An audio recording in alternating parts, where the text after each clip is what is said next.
সরস্বতী পুজোর দিন কোথায় কোথায় গেলাম, সারাদিন কী করলাম, মায়ের কী প্রতিমা দেখলাম, সেই সব কিছু নিয়ে থাকছে আমার আজকের ভিডিও। Hello everyone. সরস্বতী পুজোর সকালে হলুদ দিয়ে স্নান করে রেডি হয়ে আমরা চলে গিয়েছিলাম অঞ্জলি দিতে শেরেবাংলা এগ্রিকালচারে। এবার বাসা থেকে বেরোতে আমাদের অনেকটা দেরি হয়ে গিয়েছিল। আগে বাসায় পুজো দিয়ে তারপরে অঞ্জলির জন্য বেরিয়েছিলাম।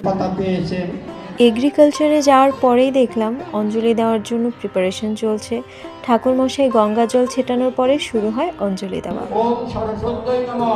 এরপর যজ্ঞের কালের ফোঁটা নিয়ে আমরা চলে গিয়েছিলাম প্রসাদ পেতে। খুব মজার খিচুড়ি প্রসাদের আয়োজন ছিল, আর সব কিছু খুবই গোছানো আর পরিপাটি প্রসেসে হয়েছে। তারপরে আমরা কিছু ছবি তুলি, এখানে আমি আমার কিছু ক্লিপসও শেয়ার করি। সন্ধ্যায় আবার আমাদের একটা বিয়ের নিমন্ত্রণে যাওয়ার কথা থাকায় আমরা ঠিক করি এখান থেকেই জগন্নাথ হলের জন্য রওনা হব। নর্মালি আমরা অঞ্জলি দিয়ে বাসায় আসি, ফ্রেশ হই, দই চিড়া মুড়ি খাই, তারপরে সন্ধ্যায় বা বিকেলে প্যান্ডেল হোপিংয়ে বেরোই। কিন্তু এবার আমার বাবারও ছুটি ছিল, তাই আমরা সপরিবারে চলে যাই জগন্নাথ হলের পুজো দেখতে। কারণ রাতের বেলা তো আমরা নিমন্ত্রণে যাব, তো যে কারণেই দিনের বেলাতেই আমরা ডিসাইড করি যে পুজোটা দেখে নিই।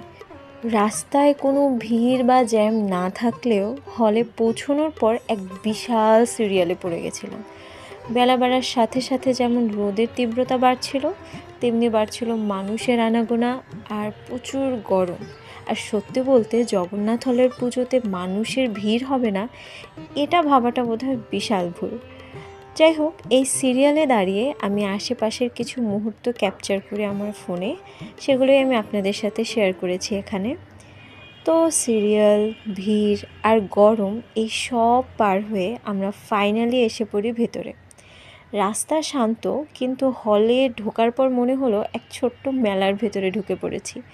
শুরুতেই আমরা এই মন্দিরে পুজো দেখি, কিছুক্ষণ বসি, টুকটাক ছবি তুলি, তারপরে চলে যাই আসল পুজো মানে ডিপার্টমেন্ট ওয়াইজ মায়ের প্রতিমা দেখি। আমরা সবাই জানি জগন্নাথ হলের মেইন আকর্ষণই থাকে ডিপার্টমেন্ট ওয়াইজ মায়ের পুজো এবং ডেকোরেশন।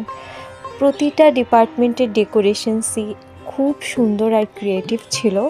আমি সবগুলো ভিডিও এখানে দেইনি, এতে ভিডিও অনেকটা বড় হয়ে যাবে, তবুও ট্রাই করছি কিছু ভিডিওস আপনাদের সাথে শেয়ার করার জন্য। জগন্নাথ হলে মায়ের এত প্রতিমা আমি দেখেছি যে প্রতিবারই জগন্নাথ হলের পুজোতে গেলে আমি মায়ের সাথে ভীষণ সুন্দর একটা স্পিরিচুয়াল কানেকশন ফিল করতে পারি। যেমন এখানে মাকে অনেক বেশি রাজকীয় লাগছে, এখানে মাকে খুব মিষ্টি লাগছে, আবার এর পরে মানে এইখানে মাকে খুব সাবেকি ধাঁচের লাগছে। আর সাদা বস্ত্রে মাকে অনেক বেশি সুন্দর লাগে সত্যি বলতে। আর এই যে নাগরদোলা, আমার অনেক ইচ্ছে হচ্ছিল নাগরদোলায় ওঠার, কিন্তু আমি উঠলে হয়তো চিৎকারই করতাম ভয়ে, তার থেকে ভালো আমি দূর থেকে দেখি। আমি প্রতি বছরই সরস্বতী পুজোতে হলুদ রঙের শাড়ি পরাটা প্রেফার করি, এবছরও তার ব্যতিক্রম না। যাই হোক, চলুন এখন দেখি নৃত্যকলা ডিপার্টমেন্টের পুজো।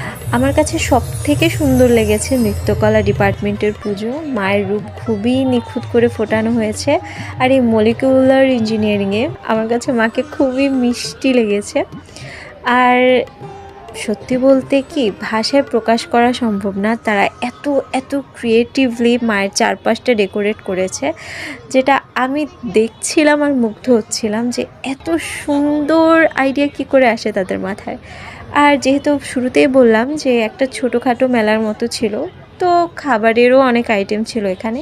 আমরা বেশি কিছু খাইনি, কারণ যেহেতু একটু পরেই দাওয়াতে যেতে হবে, তো সে কারণে শুধু মায়ের প্রতিমা দেখে টুকটাক কিছু মিষ্টি টিষ্টি কিনে আমরা বাসায় চলে আসি। আর জগন্নাথ হলে আপনি পুজো দেখার জন্য ঢোকার সময়ও যেমন ভিড় পাবেন, তেমনি বাইরে বের হওয়ার সময়ও একটা বিশাল ভিড়ের সম্মুখীন আপনাকে হতে হবে।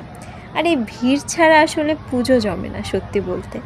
তো যাই হোক, আবার একটা লম্বা ভিড় ঠেলে আমরা বাইরে চলে আসি। শেষমেশ সিএনজি চড়ে বাড়ি ফিরলাম, মন ভরা আনন্দ আর ক্যামেরা ভরা স্মৃতি নিয়ে। আর এই হলো আমার সরস্বতী পুজোর ব্লগ। দেখার জন্য ধন্যবাদ। নিজের যত্ন নিন, সুস্থ থাকুন। আবার পরবর্তী কোনো অ্যাডভেঞ্চারে দেখা হবে। Thanks for watching.